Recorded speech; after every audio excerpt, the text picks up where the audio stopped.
Le Centre Ressources, l'association aixoise dans la zone industrielle des Milles qui fait de l'accompagnement social gratuitement aux malades du cancer, vient de remporter le premier prix de l'innovation sociale en PACA, à savoir un chèque de 4 000 € offert par le Crédit Coopératif, une banque sociale et solidaire, qui donne ainsi de l'argent à des organismes d'intérêt général qui ne sont même pas clients de la banque.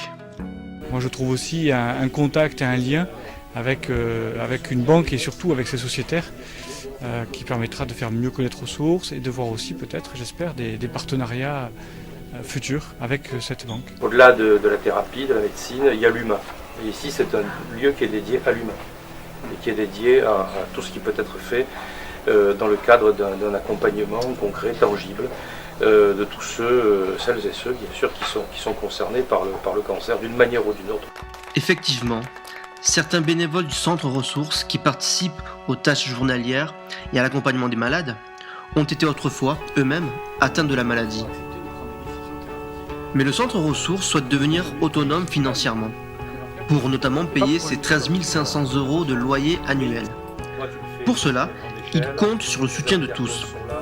Aides institutionnelles, dont des entreprises et laboratoires, et nouveaux, dont des particuliers par abonnement. Et notre fer de lance, je dirais, c'est le développement du 5 € par mois. On propose aux gens de donner 5 € par mois. Si vous défiscalisez, ça vous coûte un café, 1,70 € par mois.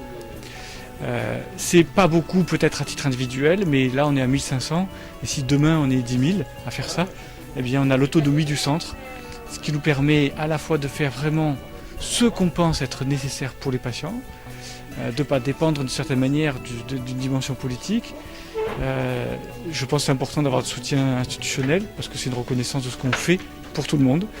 Mais je trouve que c'est bien aussi que les gens participent à cet effort. Tous les acteurs de la zone industrielle des Milles sont solidaires entre eux et avec le Centre Ressources, que ce soit son président, Philippe de Sendo, ou encore le groupe Atmos, qui vient de leur offrir un défibrillateur.